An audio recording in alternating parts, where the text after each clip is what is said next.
The air in the courtroom was, by all conventional standards, just a room. It was a space defined by wood paneling, the rhythmic hum of fluorescent lights, and the stale, lingering scent of 100,000 arguments.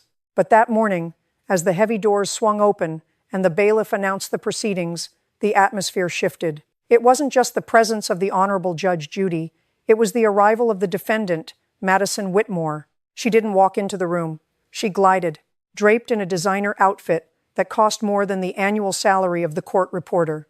She was 19 years old, carrying the specific brand of smug superiority that only develops in someone who has spent their entire life watching consequences bounce off them like rain off a waxed car. To Madison, this courtroom was a minor inconvenience, a tedious speed bump in a life paved with gold.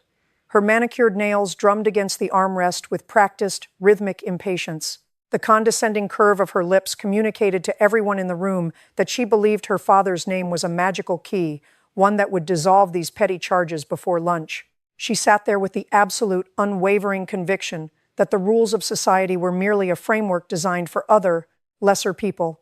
She had no idea she was sitting across from a woman who had spent 25 years making exactly this kind of person answer for themselves, long before Madison was old enough to drive. The incident that had brought her here was, in her mind, a tragic misunderstanding. On a sunny Tuesday in March, Madison had been behind the wheel of her third vehicle, an $85,000 Mercedes, a gift for her enrollment at a university she barely attended. She was moving through a shopping center parking lot, ignoring the speed limit, her phone in one hand, the other barely touching the wheel. She never saw the parked Honda Civic until the moment of impact. The force was enough to spin the smaller car sideways into a light pole, crumpling the reliable vehicle into twisted metal and shattered glass.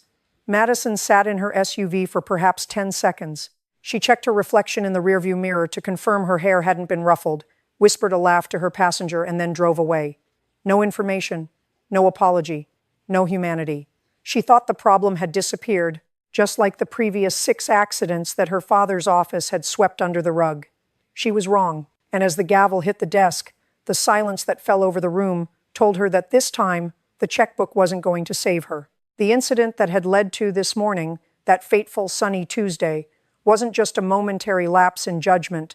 It was a chilling testament to Julian's entire worldview. Julian had been behind the wheel of his customized sports car, a machine that growled with an aggressive velocity that matched his own personality. He was barreling through a busy commercial zone, his focus entirely consumed by the stream of texts lighting up his dashboard screen. He didn't see the curb. He didn't see the vendor cart, a small, rickety stand that had supported the same elderly couple for 30 years. He hit it with a sickening, violent crunch of wood and metal, sending fruit, handmade trinkets, and glass flying into the air like confetti in a gale. Julian didn't stop. He didn't scream. He didn't panic. And he certainly didn't step out to help the woman scrambling to salvage what was left of her livelihood. He simply adjusted his rear-view mirror, noticed a scuff on his fender, and felt a surge of genuine, boiling annoyance, not at the carnage he'd caused, but at the potential dent in his paint job. He drove away, the engine purring as if nothing had happened. In his mind, he had already outsourced the fallout. He assumed the problem would simply evaporate. That was the Vane family special. The victim, Mrs. Gable, was 68 years old. She was a woman who had never known a day of rest, a woman whose hands were permanently calloused from decades of honest, back-breaking labor. That cart wasn't just a business, it was her life, her history, and her entire retirement plan, all reduced to splinters in a matter of seconds. When the police finally tracked Julian down, not through his own admission, but through a grainy traffic camera that had miraculously captured his license plate, he didn't look guilty, he looked inconvenienced. Within 3 hours, the most aggressive law firm in the state had arrived at Mrs. Gable's doorstep. They didn't come with an apology, they came with a leather briefcase and a predatory offer. It was a calculated, insulting sum of money in exchange for a watertight non-disclosure agreement. They told her, with icy, professional detachment, that the governor's son was a busy man with a bright future, and that a public scandal would be unnecessary and counterproductive for everyone involved. They subtly implied that if she refused, the legal fees alone would swallow her entire life savings. They expected her to sign, they expected her to be quiet, they expected her to do exactly what every other victim of the Vane family had done: take the check, accept the silence, and bury the truth in the dark. But they had made one catastrophic calculation error. They thought Mrs. Gable was just a vendor. They didn't realize she was a woman who had survived a lifetime of real adversity, and she wasn't about to be bullied by a spoiled child in a tailored suit. The attorney had expected the transaction to be as quick and painless as a grocery store receipt. He leaned back in his chair, tapping a fountain pen against his knee, watching Mrs. Gable with a mixture of pity and calculated indifference.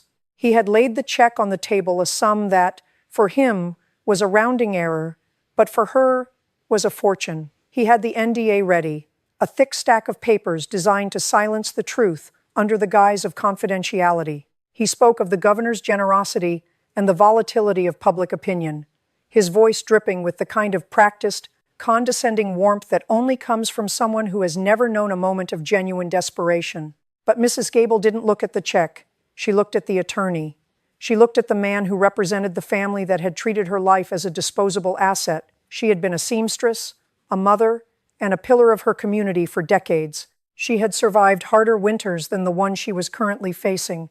When she quietly pushed the papers back across the table, the silence in the room became sharp, almost tactile.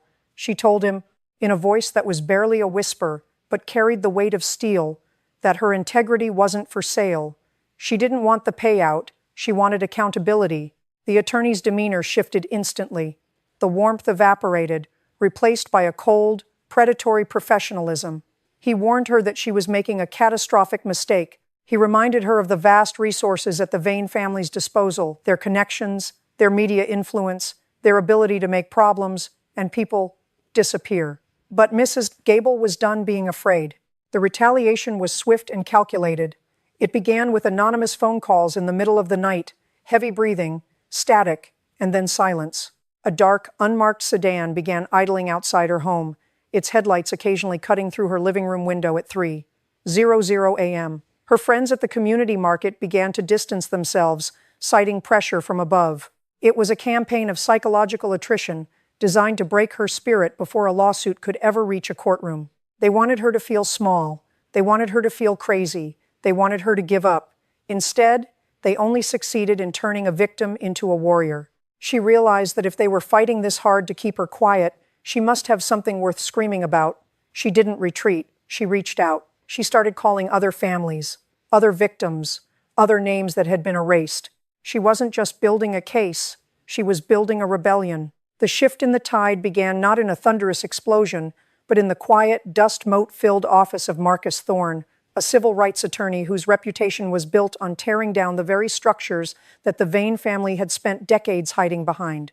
Mrs. Gable, once a woman who trembled at the sound of a strange car in her driveway, sat across from him, her hands steady, her resolve ironclad.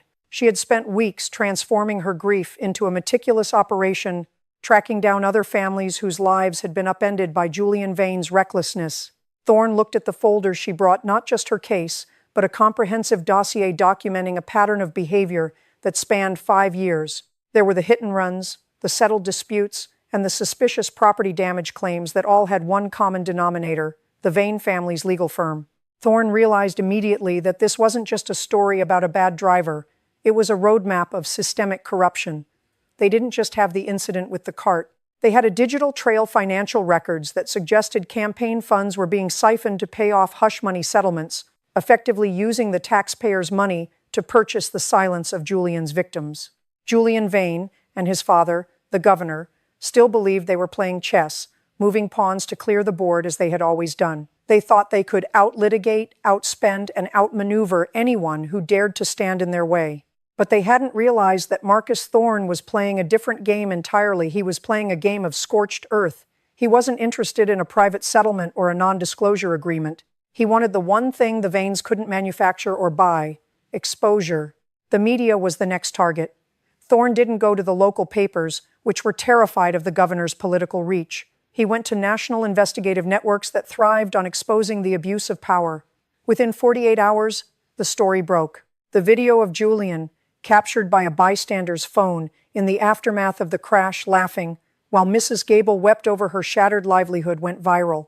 It wasn't just a news cycle. It was a public shaming that no amount of spin could fix. Social media became a court of public opinion, and the verdict was immediate. Julian Vane, the Golden Prince, had become a national symbol of unearned, toxic entitlement, and for the first time in his sheltered, gilded existence, he saw the look in people's eyes when he walked down the street. Not envy, but absolute, burning contempt. His father, the governor, sat in his office, his phone ringing incessantly, watching his political capital evaporate with every retweet and every news segment. The walls were closing in, and the courtroom was no longer a place where they made the rules. It was the place where the rules would finally be applied to them. The morning of the hearing, the courthouse steps were swarming with local news crews, but Julian didn't see them as a threat. He saw them as a backdrop for his inevitable victory. He walked through the gauntlet of cameras with a practiced indifference, his legal team surrounding him like a phalanx of polished suits. His father, the governor, had advised a low profile, but Julian couldn't help himself. He wore a designer watch that cost more than a mid-sized sedan and a smirk that whispered, "I am the exception to your rules." Inside the courtroom, the air felt different, thinner, colder. The wood was darker, the ceiling lower. It lacked the grandeur he expected for a man of his standing. He settled into the chair, crossing his legs with the ease of someone sitting in his own living room, and checked his reflection in the polished wood of the defense table. When Judge Judy entered, the room didn't just quiet down, it went unnaturally still. She didn't offer a pleasantry. She didn't look for allies. She walked to the bench with the economy of motion of a woman who had never wasted a second in her life. She sat, she looked at the folder in front of her, and then she looked at Julian. It wasn't the look he received from sycophants or paid associates, it was a look of clinical assessment, the way a surgeon looks at a tumor. Julian, feeling the weight of that gaze, attempted to offer a winning, boyish smile, the kind that had gotten him out of trouble 1,000 times before. He cleared his throat, ready to deliver a pre-rehearsed anecdote about how the whole thing was just a misunderstanding of his enthusiastic driving style. "Miss Gable," the judge said, bypassing Julian entirely to address the woman at the plaintiff's table. Her voice was not loud, yet it echoed with the force of an indictment. "Tell me exactly what this young man did to your property, and I want you to leave out the parts you think are irrelevant." Julian leaned back, crossing his arms, feeling relieved. He was sure the old woman would fumble, get emotional, and provide a rambling, ineffective testimony that his high-priced attorneys would pick apart. But as Mrs. Gable began to speak, her voice steady, detailing the loss of her cart, her livelihood, and the terror of that afternoon, the judge didn't blink. She sat perfectly still, her eyes locked onto Mrs. Gable with an intensity that seemed to draw the truth right out of the air. Julian started to fidget. He tapped his foot, a nervous staccato rhythm against the floor. He tried to catch his lawyer's eye, expecting a sarcastic eyebrow raise or a whispered quip, but his counsel was staring straight ahead, looking unnervingly pale. Suddenly, the judge interrupted. She didn't raise her voice. She didn't need to. She turned her gaze to Julian, and the temperature in the room seemed to drop 10 degrees. "Mr. Vane," she said, her voice like a guillotine blade, "your lawyer has tried to dismiss this case 4 times based on procedural technicalities. I am not interested in technicalities. I am interested in why a man who claims he was driving with due caution left an elderly woman on the side of the road with nothing but splinters and grief. Start talking." The room held its breath. Julian opened his mouth to deliver his charming lie, but the words felt like lead in his throat. For the first time, he realized the script had been shredded. "Your Honor," Julian began, his voice lacking its earlier practiced smoothness. It was a complete misunderstanding. The lighting in that section of the lot was notoriously poor, and I was frankly a bit rattled. I didn't think the woman was actually injured. It's just an old car, a Honda. My father's office, the governor's office, they handled it." He threw his father's title around like a shield, expecting the mention of the most powerful man in the state to act as a dam against the torrent of scrutiny. It was a reflex, a habit honed over years of avoiding accountability. Judge Judy didn't move. She didn't even blink. She merely looked at the stack of documents before her, a file that was far too thick for a simple fender bender. "Mr. Vane," she said, her voice dropping into that register that usually preceded a verbal execution, "I am not interested in your father's political schedule, nor am I interested in how many understandings your family has orchestrated in the past. This is a court of law, not a backroom deal in this. The law does not have a VIP entrance." She flipped open the heavy file.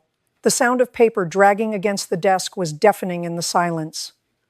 I have here a summary of your driving record over the last 3 years. You've had 7, that is, 7 reported accidents. In every single one, the victim was compensated immediately and forced to sign a non-disclosure agreement. That is not luck, sir. That is a systematic abuse of influence. Julian's face, which had been perfectly composed, began to flush a deep, mottled red. He opened his mouth to protest, to mention his status again, to demand the respect he felt he was owed. But before he could get a single word out, the judge raised a hand, silencing him with a gesture that would have stopped a freight train. "Don't," she commanded. "Do not tell me about your bright future. Your future is irrelevant to the woman whose life you dismantled. I am looking at a young man who has spent his entire life being told he is above the consequences of his actions. Well, today, those consequences have caught up with you." The gallery, which had been hushed, seemed to collectively lean forward. The mask was slipping. For the first time, Julian didn't look like a prince. He looked like a panicked boy, and the realization that he was truly alone in that room began to dawn on him. The weight of the room was heavy. His attorneys were silent, their usual bravado replaced by a look of strained focus as they realized that playing the governor card was not only ineffective, it was actively making the situation worse. Julian's hands were visibly shaking now, though he shoved them into his pockets to hide it. He looked toward the back of the courtroom, perhaps hoping to find his father's aide or a familiar face of influence, but he saw only the faces of ordinary people, people who had spent their lives working for what they had, watching a boy who had never worked a day in his life get called out for his callousness. The power dynamic of the room had inverted. Julian was no longer the one with the leverage. He was, quite simply, a defendant, and he was losing.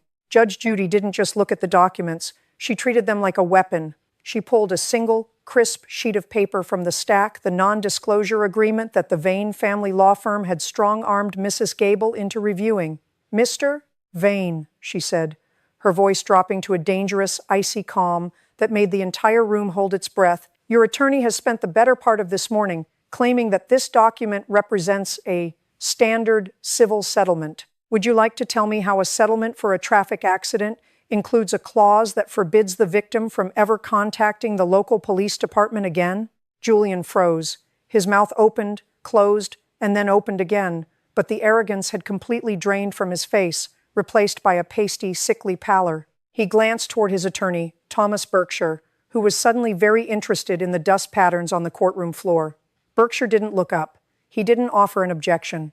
He knew when a losing hand had been called. I don't know the specifics of the paperwork, Your Honor," Julian stammered, his voice cracking. The boy who had walked in expecting to be treated like royalty was now shrinking, inch by agonizing inch, under the weight of the judge's scrutiny. "You don't know?" Judge Judy retorted, her voice rising, sharp as a whip.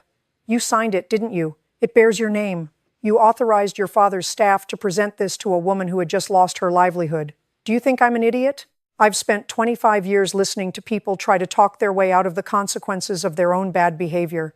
And let me tell you, it never works." She leaned forward, the shadows of the bench casting her face in a stern, almost judicial light. "You are not a governor.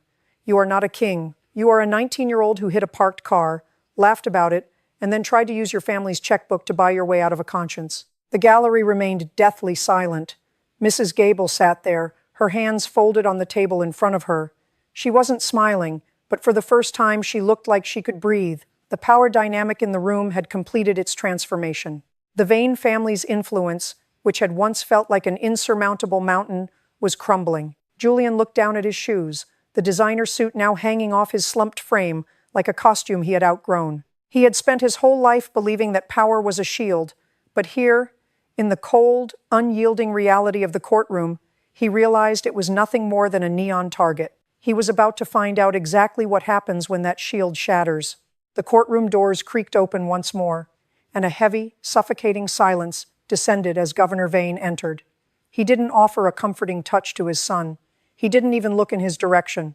He sat in the back row, his face a mask of practiced stoicism, his political instincts screaming that the fallout of this disaster was already eroding his base. He was a man who had traded his soul for influence, and as he watched Julian shrunken, trembling, and stripped of the armor of wealth, he realized that the price of this trade had finally come due. He would not intervene. He could not. The optics were too toxic, the evidence too damning. For the first time, Julian Vane, the Golden Prince, saw his father's eyes, and in them he found no rescue, only calculation. Judge Judy didn't need the governor's permission to do her job. She turned her steely gaze back to Julian, whose arrogance had dissolved into something resembling genuine terror.